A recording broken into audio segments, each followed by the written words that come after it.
नमस्ते नमस्ते नमस्ते और वेलकम बैक टू मता खाली की महफिल, जहां हिस्ट्री मीट्स मसाला और फैक्ट्स मीट फन।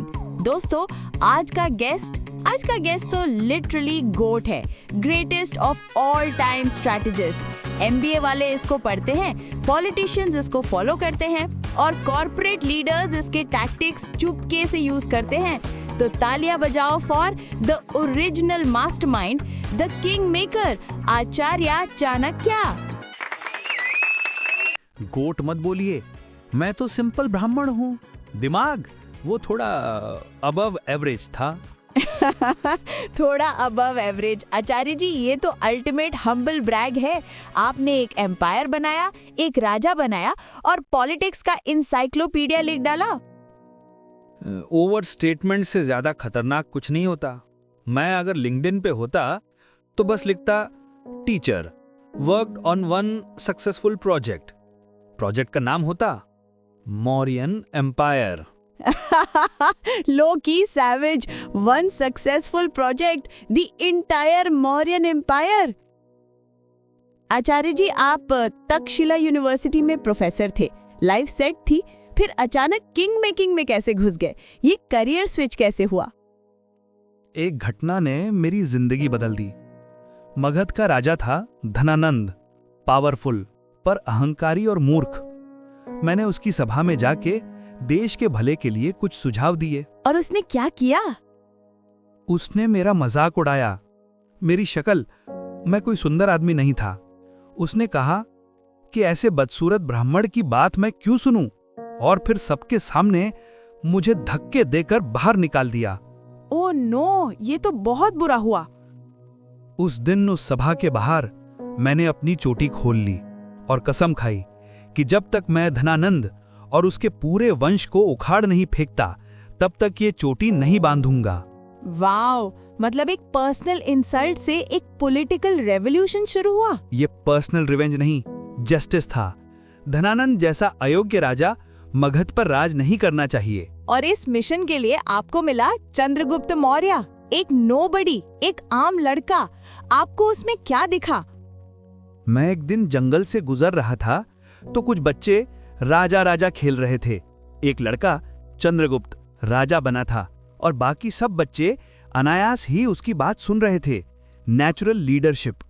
मैं छिपके देखता रहा। उसके फैसलों में, उसके आयोजन में मुझे पोटेंशियल दिखा। तो आपने उसे अडॉप्ट कर लिया बेसिकली? हाँ, मैंने उसे ट्रेन किया। शिक्षा, युद्ध कला, नीति शास्त्र, गुप्तचर विद्या और सबसे जरूरी धर्म। Power without ethics is destruction.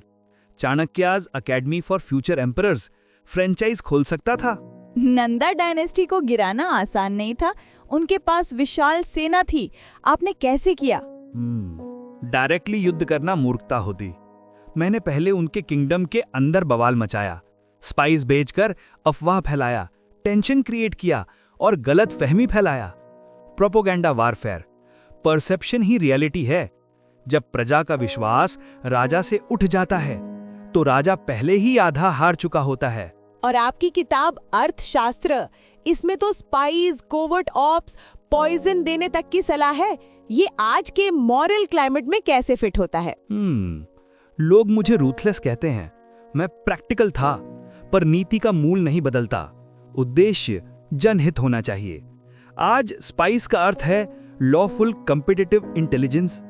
Poison का अर्थ है अपने सिस्टम को अनएथिकल अटैक से बचाना।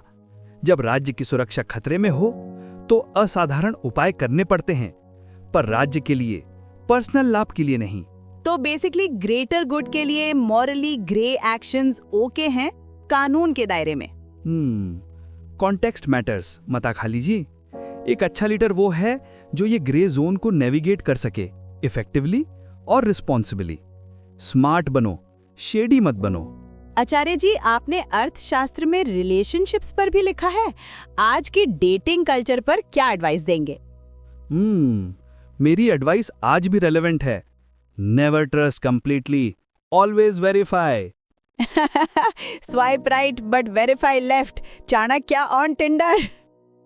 बिल्कुल, पर सीरियसली रिलेशनशिप्स में 3 चीजें जरूरी हैं: कंपैटिबिलिटी, ट्रस्ट पर अर्न्ड ट्रस्ट, नॉट ब्लाइंड, और म्यूचुअल बेनिफिट। रोमांस से शुरुआत होती है पर प्रैक्टिकलिटी से रिश्ता टिकता है। और टॉक्सिक रिलेशनशिप से निकलने के लिए? Cut your losses, leave. Emotional attachment को लॉजिक से ओवरराइड करो।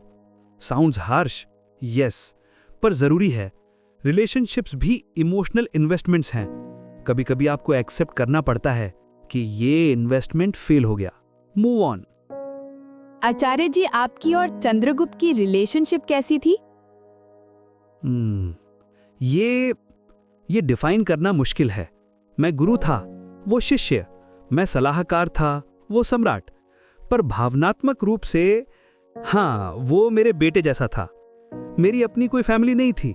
चंद्रगुप्त ही मेरा सब कुछ था, मेरा मिशन, मेरा परिवार। क्या कभी उसने आपकी बात नहीं मानी? कोई डिसएग्रीमेंट? बहुत बार। जैसे जैसे वो बड़ा और शक्तिशाली होता गया, वो अपने फैसले खुद लेने लगा। शुरू में मुझे बुरा लगता था, पर फिर मुझे एहसास हुआ वही तो मैं चाहता था, एक स्वतंत्र नेता। अगर वो सिर्फ मेरी सुनता रहता तो वो कठपुतली होता, सम्राट नहीं। एक टीचर का सक्सेस उसके स्टूडेंट की इंडिपेंडेंस है। अब चाणक्य जी, हो जाए कुछ rapid fire round. Think fast, answer hard. Okay जी। ऑफिस में कोई क्रेडिट चुरा रहा है, क्या करे? डॉक्यूमेंट एवरीथिंग, सबूत रखो। और अगली बार उसके सामने जानबूझकर थोड़ी गलत इंफॉर्मेशन दो, देखो वो कहां तक जाती है। जासूस पकड़ा जाएगा। वो ट्रैप बिछाना, नाइस पॉइंट। अच्छा, सोशल मीडिया पर कोई ट्रोल कर रहा है, रिएक्ट या ignore? Ignore. Don't waste energy on फालतू बैटल्स। सक्सेस सबसे अच्छा बदला है। स्टार्टअप शुरू करनी है पर फेलियर का डर है। कैलकुलेटेड रिस्क लो, रिसर्च करो, प्लान बनाओ। मैंने चंद्रगुप्त के साथ 0 रिसोर्सेज से शुरुआत की थी। अगर मैं कर सकता हूं, तुम भी कर सकते हो। आचार्य जी, आपकी मौत के बारे में कॉन्स्पिरेसी थियरीज हैं, क्या सच था?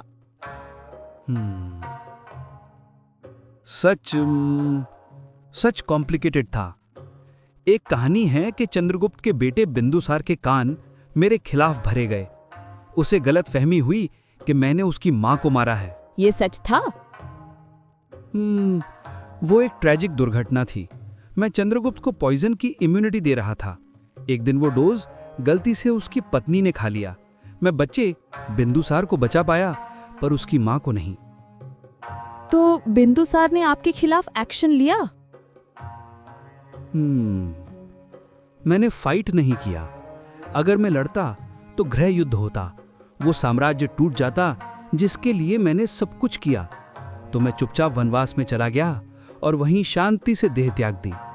लाइफ फेयर नहीं होती। तुम अच्छा करो फिर भी लोग गलत समझेंगे, पर तुम्हें अपनी इंटेग्रिटी के साथ जीना है। आपकी लेगेसी आज भी जिंदा है। हाँ, मेरी मौत ट्रेजिक थी, पर मेरा काम, मेरी नीति, वो आज भी जिंदा है। आचार्य जी, मॉडर्न इंडिया को देखकर क्या कहना चाहेंगे? एजुकेशन सिस्टम में प्रैक्टिकल नॉलेज लाओ, करप्शन खत्म करो और जाति धर्म के नाम पर मत बटो। यूनिटी में ही शक्ति है। अवेयर सिटीजन बनो, एजुकेटेड वोटर्स बनो। एक नेता का धर्म प्रजा की भलाई है और प्रजा का धर्म सही नेता चुनना है। और आपका सबसे famous quote, trust no one. उसका मतलब है ब्लाइंड ट्रस्ट मत करो। सुनो सबकी, पर वेरीफाई करो। अपनी बुद्धि का इस्तेमाल करो। Acharya Chanakya, thank you so much. ये एपिसोड स्पेशल था। याद रखना, पहले अपने आप पर विजय पाओ, फिर दुश्मन पर। जय हिंद। तो दोस्तों, ये थे आचार्य चाणक्य। उनकी नीति रूथलेस नहीं, रिस्पॉन्सिबल प्रैग्मेटिज्म है। कमेंट्स में बताओ आपको सबसे यूजफुल नीति कौन सी लगी। मैं हूं मता खाली और ये थी मता खाली की महफिल। Stay smart, stay strategic.